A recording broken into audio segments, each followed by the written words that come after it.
Muy buenas tardes, compañeros, alumnos y en general los que nos escuchan.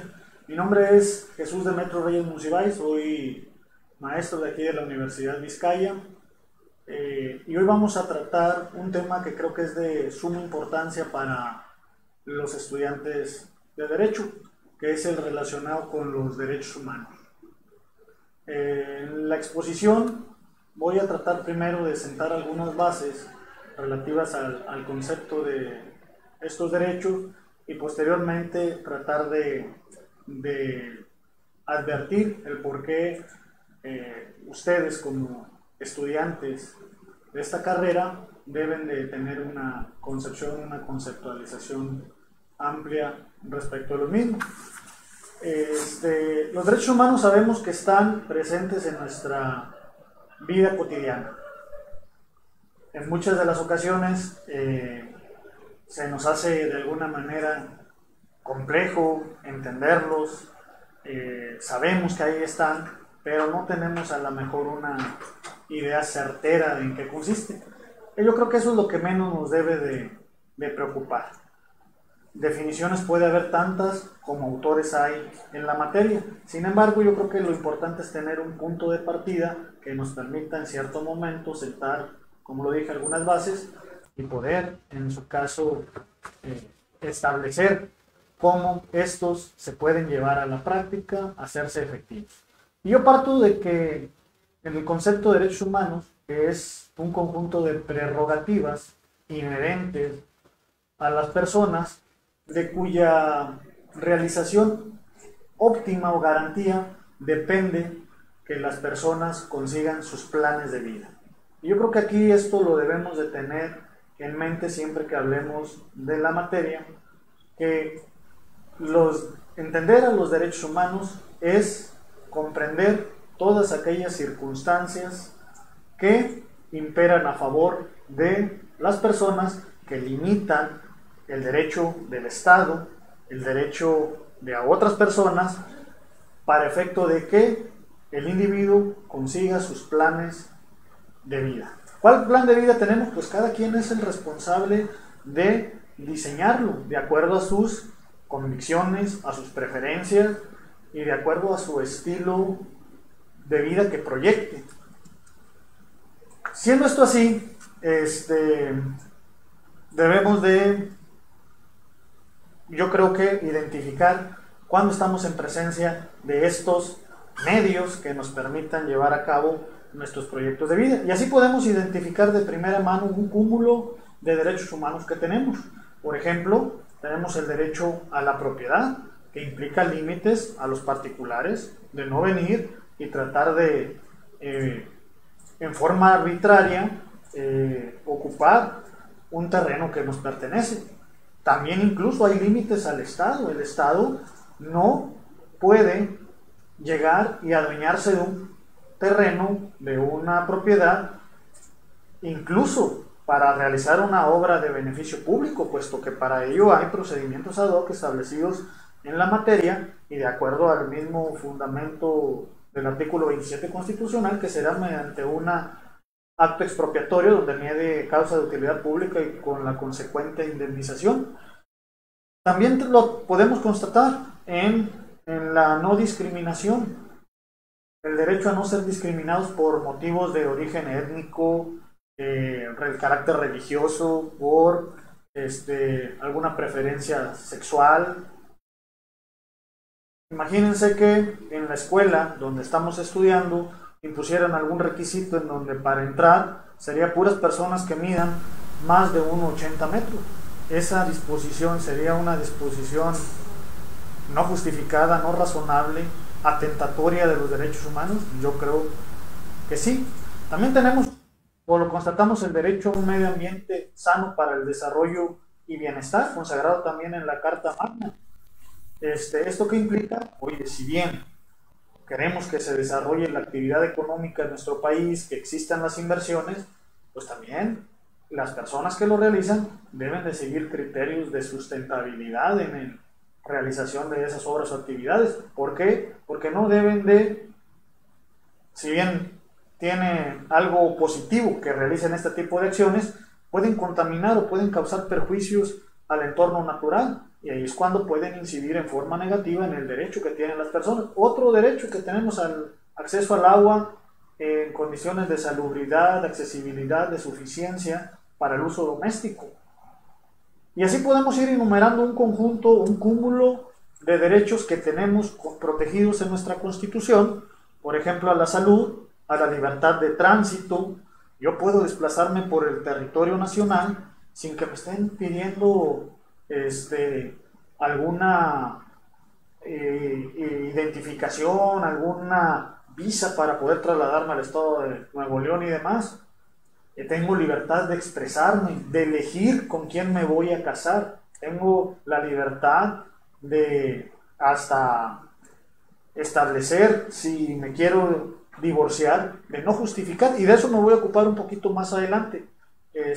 Pero ahorita lo que quiero en primera instancia es conceptualizar los derechos humanos, saber que están presentes en nuestra vida diaria, y como un tercer escenario, comentarles en dónde encontramos estos derechos, en dónde están proscritos, a dónde va a acudir un estudiante de derecho, como son ustedes, compañeros, para efecto de hacerlos de alguna manera efectivos.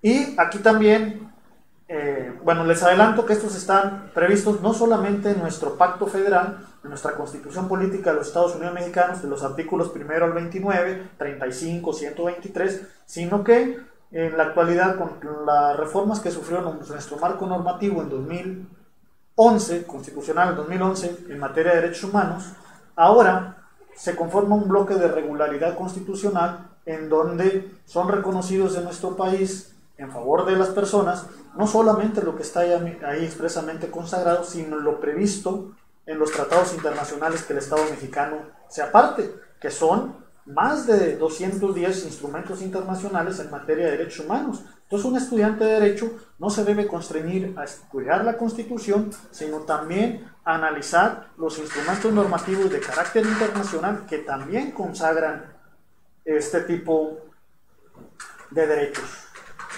Y cómo un estudiante, al estudiar esto, va a incidir positivamente en la sociedad.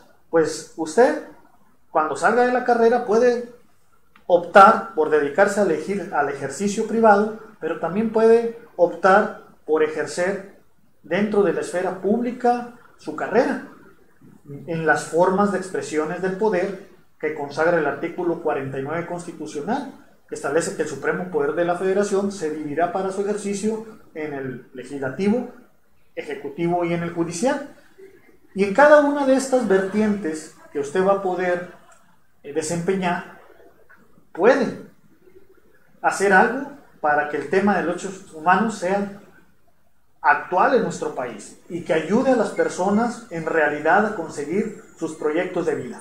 Y les comento muy brevemente, en el ámbito del poder legislativo, en la creación de normas, las normas no deben de ser discriminatorias en sí mismo. Imagínense que una disposición dijera, las personas que van a poder aspirar a cargos públicos serán solo los que tengan un ingreso arriba de 50,000 pesos mensuales, o van a poder ser solamente hombres que tengan 2 hijos. Esa disposición que emana de un órgano legalmente constituido, de un poder legislativo, ¿sería respetuosa de los derechos humanos?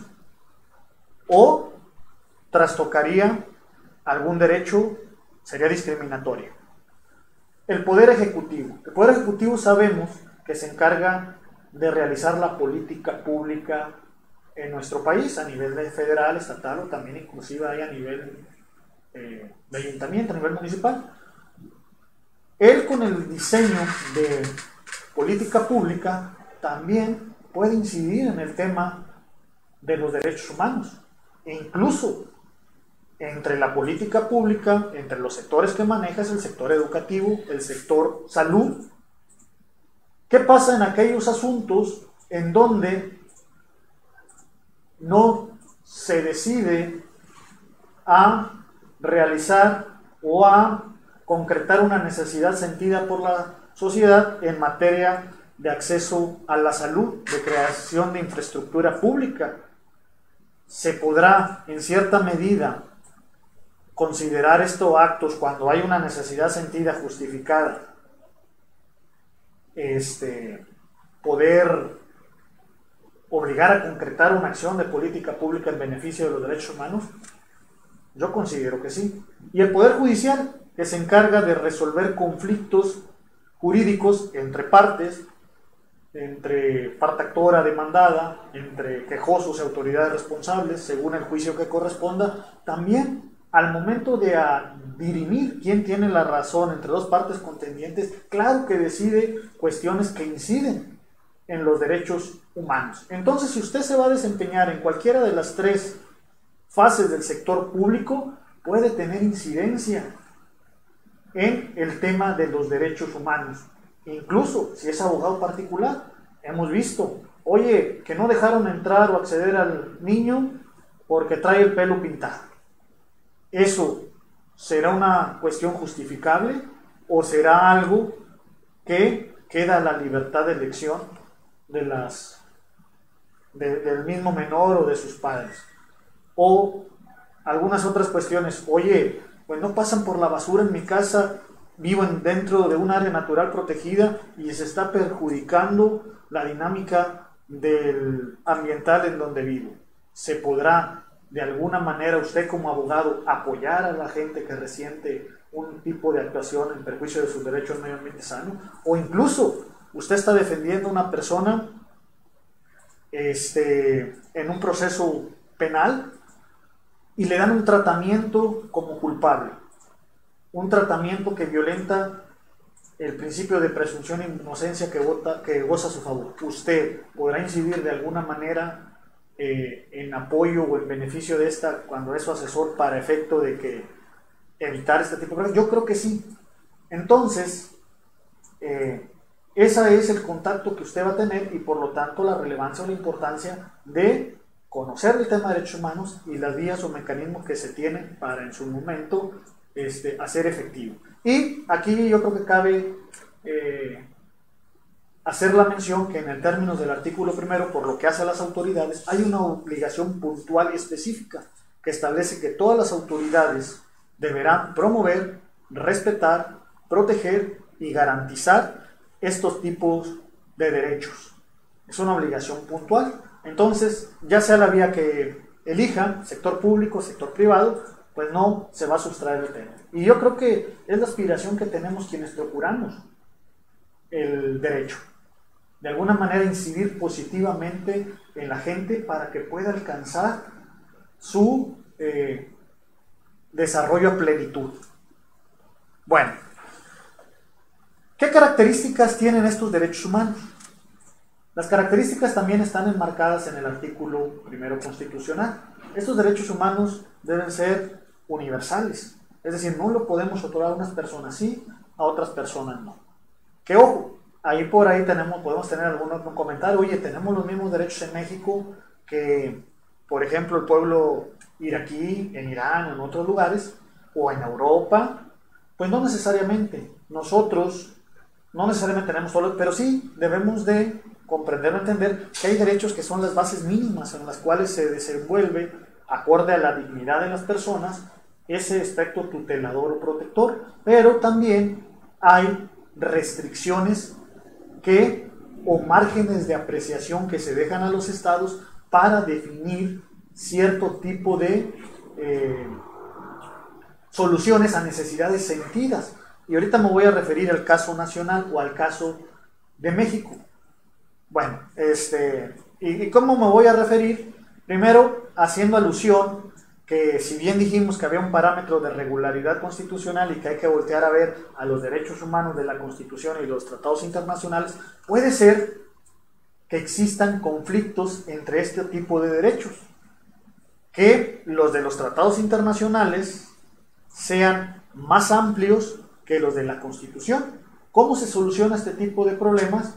Hay un principio también subyacente a nuestra Constitución, que es el principio pro persona, que ese da la pauta o la directriz para que en caso de que dos normas aparentemente sean incompatibles, lo que se debe de llevar a cabo es una interpretación que más beneficie a la persona, y esto implica que la tutela más amplia, si es en sede internacional, sea lo que se aplique a esta persona, o lo que menos restrinja si el derecho está restringido, y lo que menos restrinja pues va a ser también lo que va a beneficiar a una persona. Pero ojo, la Suprema Corte de Justicia de la Nación en su resolución 293-2011 dio una directriz que ha sido muy criticada a nivel nacional. ¿Por qué? Porque estableció en esa jurisprudencia que cuando hubiera una restricción expresa en la Constitución, no obstante el parámetro de regularidad constitucional y lo amplio que pudiese llegar a ser la tutela en un instrumento internacional, se debería obedecer a lo que establece la Constitución. Y entonces es aquí donde se ha suscitado un gran debate en la doctrina. Oye, entonces, si prevalece la restricción constitucional, entonces ya desechamos toda la idea de la máxima protección a la luz de los instrumentos internacionales. Yo creo que no. Una cuestión es el parámetro de regularidad, y solamente en los casos excepcionales, que son muy pocos, y ahorita me voy a referir a uno, es cuando va a prevalecer la restricción constitucional. ¿Como qué ejemplos podríamos poner? El caso de la prisión preventiva oficiosa. Sabemos que en nuestro país, a la luz del artículo 19 constitucional, se establece un catálogo de delitos, por ejemplo, el enriquecimiento ilícito, el robo de hidrocarburo, el robo a casa habitación, los homicidios o violación, que por el simple hecho de que una persona esté siendo juzgada por ese tipo de ilícitos y se le dicta un acto de vinculación a proceso, va todo el proceso de enfrentarlo en reclusión. Es decir, antes de que se le dicte una sentencia de fondo donde se decida sobre su responsabilidad y la acreditación de los elementos del delito, esa persona va a ir a prisión preventiva. Y esa es una restricción constitucional.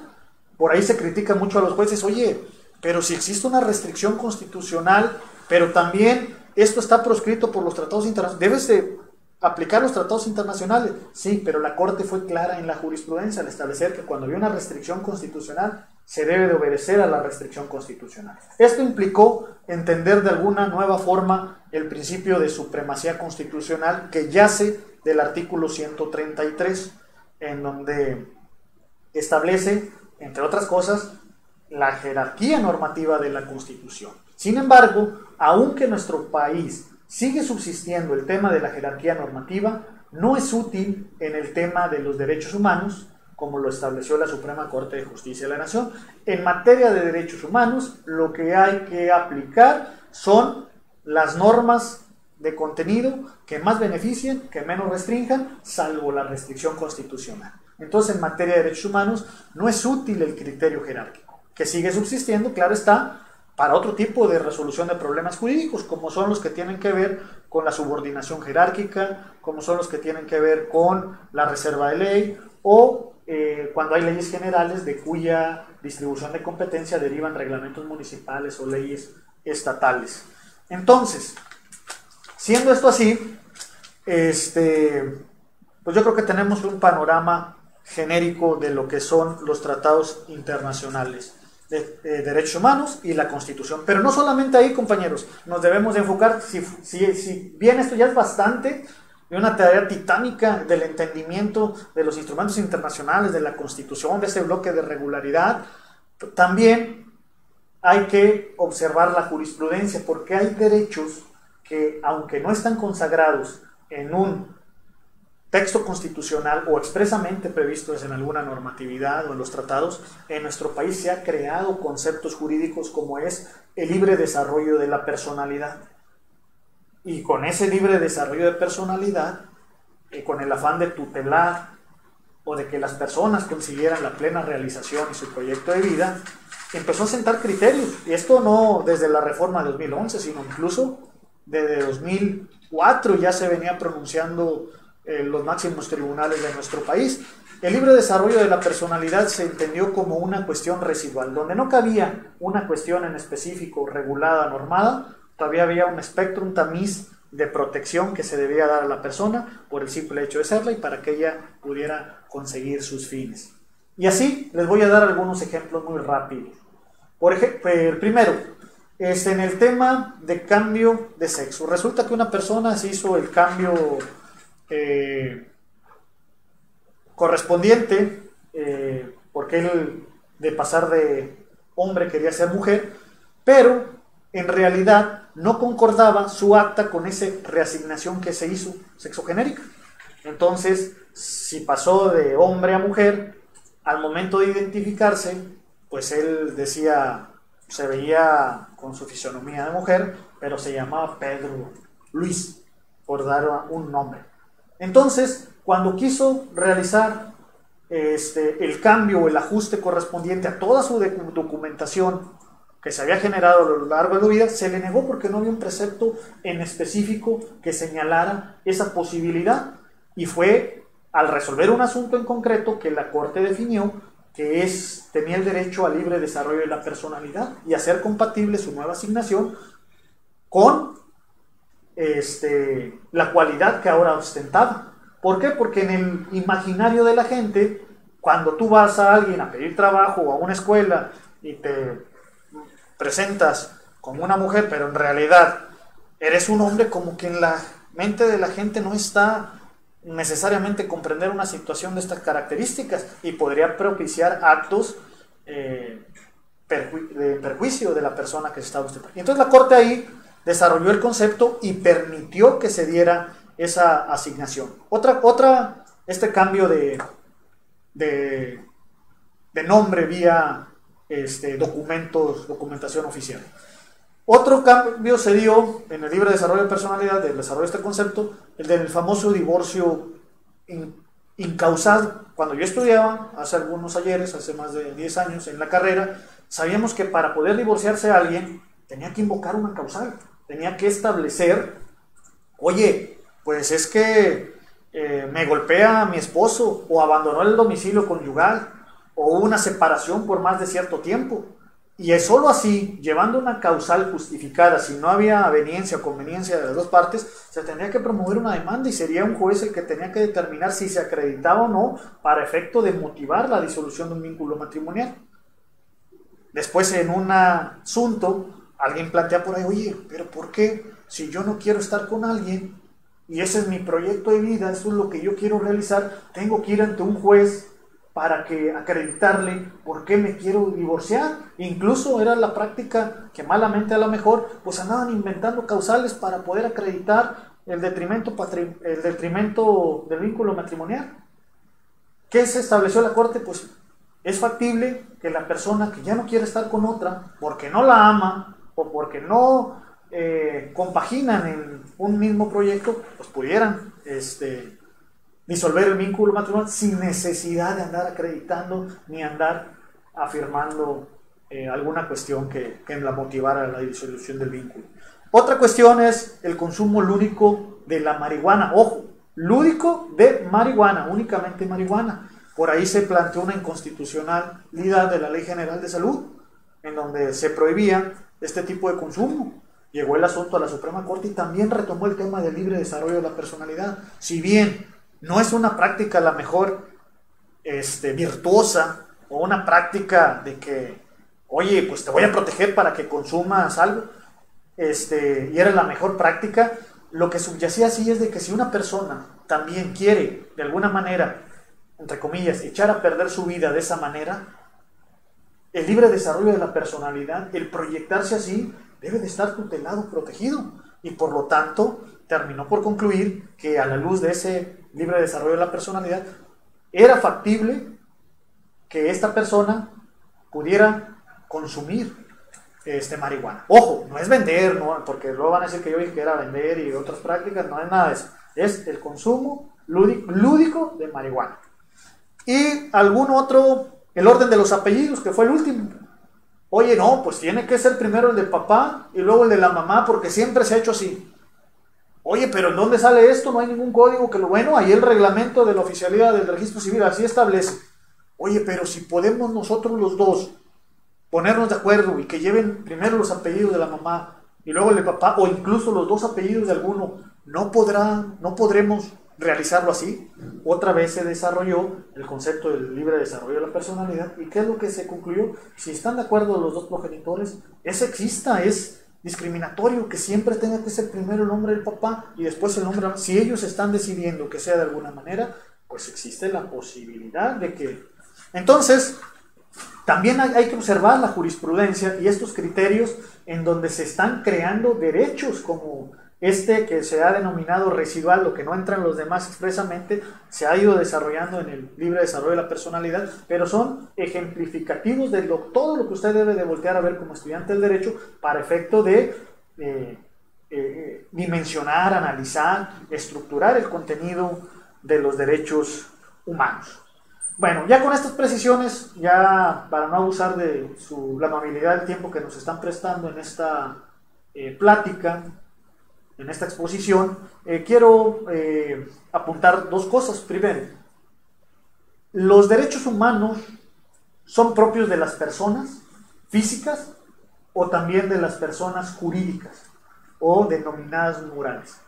Un primer apuntamiento no es propio de las personas físicas, también las personas morales tienen derechos humanos. Sin embargo, hay que hacer el matiz o la distinción de que las personas jurídicas no tienen dignidad, lo que no implica que no tengan derechos humanos, porque las personas morales que actúan ante la unión de un conjunto de socios también pueden ser enjuiciadas en un procedimiento, por ejemplo, y se les debe de respetar el debido proceso, las garantías procesales. También se les debe de respetar, por ejemplo, la no intervención a las comunicaciones que contrató la empresa. Entonces las empresas también tienen derechos humanos, pero hay que ver qué derechos humanos pueden tener, porque no todos los podemos encuadrar o atribuirles a las personas morales porque ellas no tienen dignidad. Por ejemplo, la libertad de decidir, el honor o algo de esto no lo podría tener una persona jurídica o una persona moral. Entonces ahí nada más hay que hacer el matiz correspondiente. Y por último, me voy a referir a la problemática que van a enfrentar o que se da ahorita en la aplicación de este tipo de derechos. Y se da principalmente en los jueces. Y ahí nada más quiero hacer un apuntalamiento muy breve. Me tocó participar en una charla de un asunto muy sentido allá en Torreón, Coahuila y los alrededores, en donde se está realizando un proyecto de obra pública tendiente a beneficiar a las personas de aquella región, beneficiarlas en el sentido de que hay desabasto de agua, y aparte de que hay desabasto de agua, la agua que existe está contaminada con arsénico y flúor. Entonces un cúmulo de personas que quieren el proyecto, pues fueron ante las autoridades, se gestionó, el presidente de la República estuvo de acuerdo, las autoridades correspondientes, y ya hay un proyecto que va a superar esta problemática. Sin embargo, el proyecto se va a realizar dentro de un área natural protegida. Y resulta que hay ciudadanos que dicen, oye, estás afectando el derecho a un medio ambiente adecuado. ¿Por qué estás realizando la obra en un área natural protegida, en un sitio Ramsar, en donde vas a causar alteraciones al entorno natural, que no nada más nos va a perjudicar a nosotros, sino también inclusive a las generaciones futuras? ¿Qué les quiero ejemplificar con esto? Que en un mismo tema, que en una misma beneficios que buscan unas personas y otras, puede haber colisión, puede haber derechos encontrados, que esas son las grandes problemáticas que nosotros debemos de tratar de darle solución quienes estamos estudiando esto.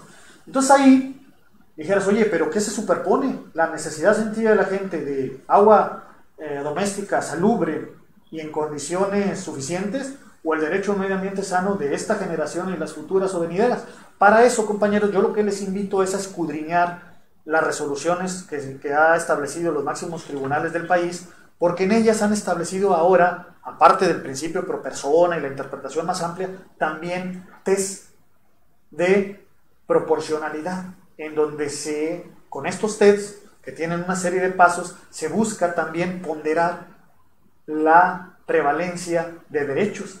Cuando hay que ceder uno, cuando ya están encontrados dos, y que hay que decantarte por uno u otro, hay que seguir un estudio racional, metodológico, justificativo, para efecto de saber cuál de los dos debe de prevalecer. Y aquí, ya para concluir, ese estudio metodológico consta de 4 pasos. Primero hay que ver si lo que se va a realizar, en el ejemplo que les puse, en la obra pública, primero ¿tiene una finalidad constitucionalmente válida? Bueno, primer parámetro, creemos que sí, porque es superar una problemática de agua. Segundo nivel, ¿es idónea la forma en que se va a satisfacer esta necesidad válida? Puede ser que sí, mediante una obra, o hay quien puede decir que no, porque se va a realizar en ese lugar es el único en donde se puede hacer. Bueno, tercer nivel, ¿es necesaria la realización? Y si ya resistió esos 3 parámetros, el derecho que estemos analizando, en el caso concreto, la obra de que les hablé, pasamos a un cuarto nivel, una proporcionalidad en sentido estricto, en donde con argumentos racionales, a la luz de las pruebas disponibles, se tiene que decantar el juzgador por uno o por otro. ¿Y cuál de los dos debe prevalecer? Pero previo a ello hay que seguir una metodología racional.